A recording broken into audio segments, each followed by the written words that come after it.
Loris Karius, Aurelio Gomez, Brad Guzan, those are just 3 goalkeepers who we have been blessed to witness between the sticks over the last 23 years. Are they 3 of the best goalkeepers since 2000?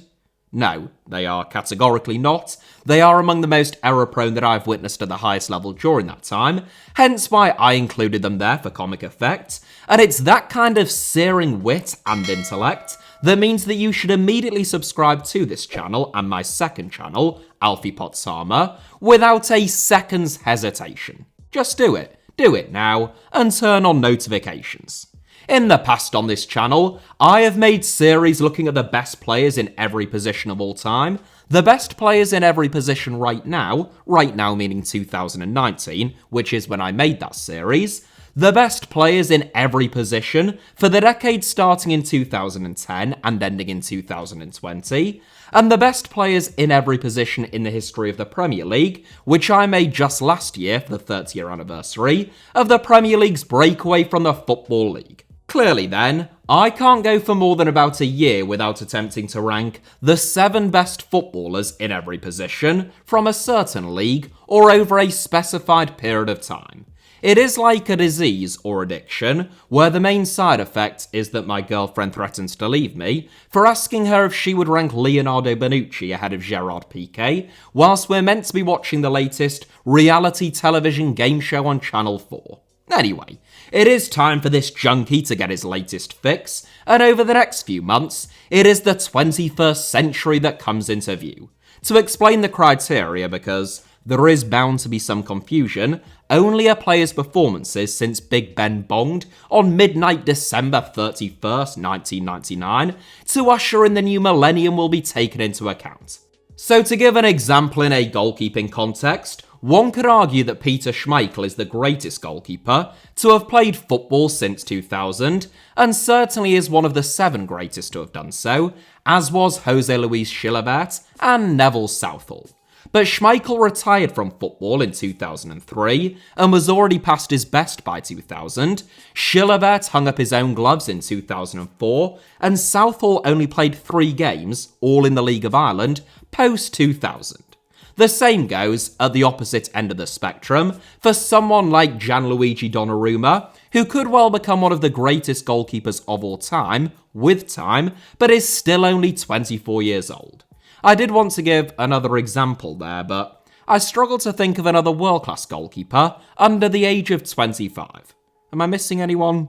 Anyway, I digress. You get the idea. It's based solely upon the quality and quantity of a player's performances since 2000. It is going to be great fun. You will disagree with me in every single position in the series, as well you should, and that's all part of the excitement. Without further ado then, who wasn't even a goalkeeper, here are, in my view, and in my view only, the 7 greatest goalkeepers since 2000.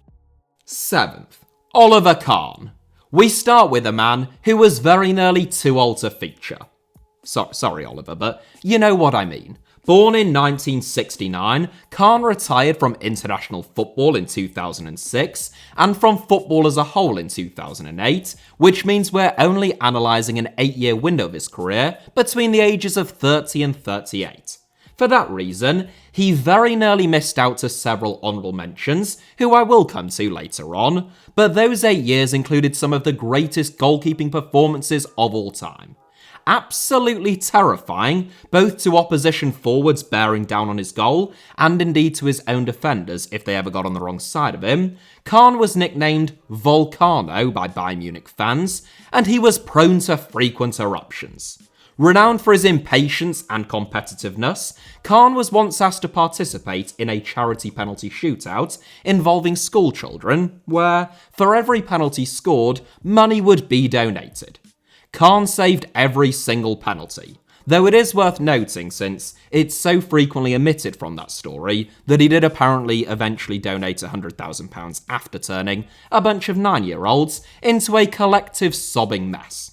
Kahn hit his peak either side of the millennium, named as the IFFHS World's Best Goalkeeper in 1999, 2001 and in 2002, and finishing 3rd in Ballon d'Or voting in 2001 and 2002.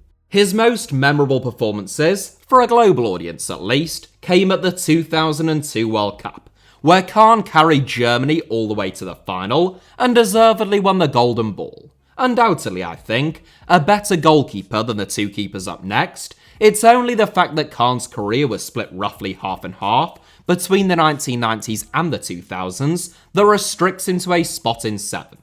6th, David De Gea. Possibly the most contentious inclusion in this 7, there are a couple of keepers in the honourable mentions in particular who could dislodge David De Gea once they've played as many games as him. De Gea gets a bit of a tough rap these days, left behind particularly in the Premier League by goalkeepers like Alisson and Ederson, who are better on the ball and in the pass than some of Manchester United's midfielders, but we ought not forget about the keeping the ball out of the net aspect of goalkeeping, you know, the old school bit, at which De Gea was better than just about anyone else at for about 4 seasons during the mid-2010s. No goalkeeper has made more PFA Team of the Year appearances than De Gea during the Premier League era, and no player, goalkeeper or otherwise, has won the Sir Matt Busby Player of the Year award more times than him either. When one thinks of some of the players to have played for Manchester United over the years, that is a pretty extraordinary record. The best goalkeeper that I've ever seen at saving shots with either his legs or feet, from 2012 to 2018, De Gea probably won Manchester United about 10 points a season compared with an average goalkeeper. Had he not suffered a loss of confidence and a decline beginning at the 2018 World Cup, I think, and not had a subpar international career more broadly, he would have threatened the podium places in this 7. But as things are, 6 seems reasonable in my mind at least. 5th, Thibaut Courtois. The youngest goalkeeper in this 7, by a couple of years, and also the tallest. I must admit that Thibaut Courtois has reached a level at Real Madrid that I never thought him capable of based upon his time at Chelsea and Atletico Madrid. Originally a left-back, surprisingly, I imagine that it was around about the time that Courtois began growing to be 6'7" tall, which is over 2 meters, that his youth team Genk decided to convert him to playing in goal. That proved to be a very shrewd decision, not only because Courtois is tall enough to play in the NBA, but also because he has grown to have excellent reflexes and handling as well. He made his first team debut at only 16, which is freakish by goalkeeping standards, and the fact that he has been an undisputed number 1 since the age of 18 is the only reason why he is able to make this 7, still aged only 30. Following 3 seasons on loan at Atletico Madrid, where he twice won the La Liga Zamora Trophy and once won the La Liga Goalkeeper of the Season award, Courtois did the unthinkable and dislodged Petr Cech at Chelsea. 4 seasons and several accolades later, most notably the Golden Glove at the 2018 World Cup, Real Madrid took advantage of Courtois having only 1 year left on his contract at Stamford Bridge and signed him for a measly £35 million. Despite a really tough and erratic debut campaign at the Bernabeu, where Courtois was often dropped and replaced by Keylor Navas, that has proved to be a brilliant piece of business. Arguably the best goalkeeper on the planet over the last 4 years, Courtois made the FIFA Pro World 11 in 2022 after conceding just 31 goals in La Liga and winning the Man of the Match award for a hard-fought clean sheet against Liverpool in the Champions League final. 4th, Petr Cech. 4th almost seems cruel on Petr Cech, but I think it's justified by the calibre of the 3 goalkeepers ahead of him. Chelsea didn't really need a goalkeeper when they signed Cech for just £7 million in the summer of 2004. Carlo Cudicini was an excellent goalkeeper and still only 30 years old, but Cech was a generational talent, whatever the hell that means, who dislodged him immediately in Jose Mourinho's side as a 22-year-old.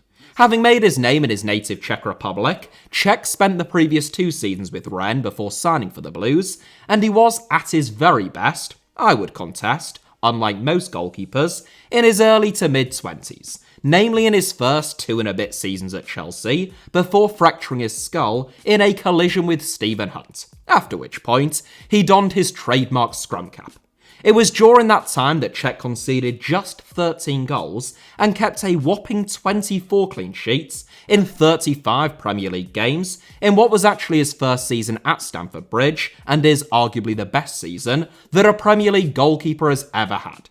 Despite his skull fracture, Cech was still world-class upon his return, continuing to star for Chelsea and later Arsenal for more than a decade. Cech is a top 15 or 20 goalkeeper of all time, and his entire career falls within 2000 to 2019, so fourth was pretty much the lowest that he could finish. But also the highest in my view, given the sheer star power of those up next. Third, Iker Casillas. The best goalkeeper in the world, I think, during just the 2000s, and excluding the 2010s or 2020s. When I was growing up and first started watching football, Iker Casillas was the best keeper on the planet. A graduate of the La Fabrica youth ranks, Casillas became Real Madrid's youngest goalkeeper of all time at the age of 18, when he started against Olympiacos in the Champions League in September 1999. That gives you some idea of how perfectly Casillas' career, like Cech's, falls within our parameters. And after breaking into the Real Madrid first team, despite his tender age, Casillas would not give up that number one shirt. I think it is maybe a little bit underestimated by some, quite how remarkable it is that Casillas became the certified number one at the biggest club in world football at the age of 18, and didn't relinquish that shirt for the next 16 years. At his best, Casillas' reflexes and ability in one-on-one situations were probably the best of any keeper during my lifetime, and though his Real Madrid departure felt premature in 2015, when Casillas had just turned 34 and departed for Porto, Raul is the only man to have made more than Casillas' 725 appearances in a Real Madrid shirt. Casillas also won 167 caps for Spain, and he is possibly the most decorated goalkeeper of all time. Along with Didier Deschamps and Franz Beckenbauer, Casillas is one of only 3 men to have lifted the Champions League, the Euros, and the World Cup trophies as a captain, and his individual accolades are just as, if not even more impressive. Casillas has the most FIFA Pro World 11 inclusions out of any goalkeeper, 5, the joint most IFFHS World Best Goalkeeper Awards, also 5, and the most UEFA Team of the Year inclusions, 6. When you put it all like that, he does seem pretty hard done by only to come third, but I think that I can justify it. Second, Manuel Neuer.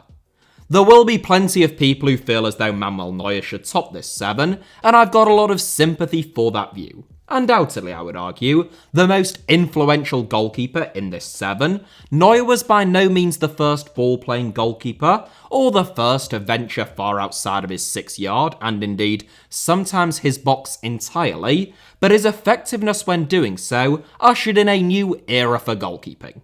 It's quite possible that the rise of sweeper keepers in the 21st century and the importance of being good with the ball at your feet would have happened without Neuer, given broader shifts towards teams playing the ball out from the back, but I'm extremely sceptical that that transition would have been as quick without him. Born in Gelsenkirchen shortly before German reunification, Neuer made his name at Schalke, where it was evident, even in his breakout 2006-07 campaign, that he was something quite special. Like all great German players then, Neuer signed for Bayern Munich, where he has since spent the last 11 years, winning the Bundesliga title in all but his debut campaign. An enormous presence who makes spectacular saves look simple. At his absolute peak, there was a sense of invincibility about Neuer, which only the very best goalkeepers possess, and which starts to sow seeds of doubt into the minds of centre-forwards. Like Casillas, Neuer has won it all, with the exception of the Euros, but he came the closest of any keeper to winning the Ballon d'Or since Lev Yashin did so in 1963, when he finished third behind only Messi and Ronaldo after winning the World Cup in 2014. 0. Honourable mentions. I decided to stick the honourable mentions between first and second place to build anticipation, as is tradition on this channel, even though most of you probably know what to expect in top spot. The goalkeepers who I felt were most unfortunate to miss out were Edwin van der Sar, who actually played for a few years longer than Oliver Kahn post-2000, until 2011, but didn't quite have Kahn's truly mesmerising early 2000s peak, Jan Oblak, who I think has probably been the most consistent goalkeeper on the planet since signing for Atletico Madrid, whilst being routinely exceptional, and would surely feature in just a few years' time, and Victor Valdez, who probably came the closest to actually featuring, perennially underrated by virtue of playing second fiddle to Iker Casillas for so long with Spain, but a marvellous goalkeeper, whose more than 500 appearances during the most successful period in the history of FC Barcelona so often gets overlooked. Elsewhere, the likes of Dida, Julio Cesar, Alisson, Keylor Navas, Marc-Andre ter Stegen, Igor Akinfeev, Hugo Lloris, and if for no other reason than his tournament performances, Guillermo Ochoa all also made my shortlist, but just missed out for a variety of different reasons. Alisson, as with Oblak, could well feature in the future, but he only made his professional debut less than a decade ago. Right, honourable mentions done and dusted, and about 40% of you now fuming that at least one of those 11 goalkeepers didn't make my 7, here is your top spot, and therefore, unequivocally, in what is doubtless the crowning achievement of their entire careers, the greatest goalkeeper since 2000, as named by me. Drumroll please. First, Gianluigi Buffon. Yes, to the eternal shock of absolutely no one, the man who takes top spot is none other than Gianluigi Buffon. And no, it's not just because we've met and are such close friends. Buffon, in addition to being a huge fan of HITC Sevens, is also rather good at goalkeeping. Admittedly, the first one is more important, and says more about his character, but it's the second that justifies his spot in first. What makes Buffon's crown even more impressive is the fact that he is the second oldest goalkeeper in this 7, behind only Oliver Kahn, and he was already a world-class goalkeeper, Italy's number 1, and had played over 150 games for Parma before the year 2000. Despite all of that, Buffon is still playing now, age 45, back at Parma, and back wearing the number 1 shirt. It is longevity which is unmatched by any other all-time great of his generation, and given his intention to keep playing for at least another season, it looks almost certain that Buffon will surpass 1,000 appearances at club level at some stage, having smashed that landmark long ago when one counts international appearances as well. Buffon spent his best years at Juventus, who signed him for a world record-breaking fee for a goalkeeper of €52 million in 2001, a record which wouldn't be broken until 2017. In spite of that fact, Buffon still proved to be a bargain. Over the next 17 years, he played 650 games for Juve, sticking by the club even when they were relegated to Serie B in 2006, despite being widely regarded as the best goalkeeper in the world at that time, and having just won the World Cup. Casillas might have had better reflexes and more flair, and Neuer better distribution, but what made Buffon so special, and continues to, I suppose, is his lack of any distinct weakness, his positioning, and his ability to judge the flight of a ball and communicate with his defenders, all of which have allowed him to keep playing at the highest level well into his 40s. Buffon won the Serie A Goalkeeper of the Year award an extraordinary 13 times, which is more than twice as many as every other goalkeeper combined during that time, and he has finished in the top 3 of the IFFHS World's Best Goalkeeper Award rankings on 14 occasions. There is a case to be made that Buffon is the greatest goalkeeper of all time. Certainly, I would put him among my top 3, and even Manuel Neuer, despite his entire career coming post-2000, unlike Buffon's, I don't think is capable of knocking him off top spot for the 21st century. That is it for today's video, and impeccable timing it is too, as a neighbour appears to have got their strimmer out. That's not a euphemism, but it is rather loud. I hope that you enjoyed the first instalment of this series. Hit the like button if that was the case. Apparently, that helps in some way. Let me know your thoughts down below in the comments, and make sure, of course, it goes without saying, not just for this series, but for a variety of other reasons, that you are subscribed to both this channel and my backup channel, and have notifications turned on. Both of them should be on your screens now. You can also find me on Twitter or on Instagram via the username at HITC Sevens on both, should you wish to do so.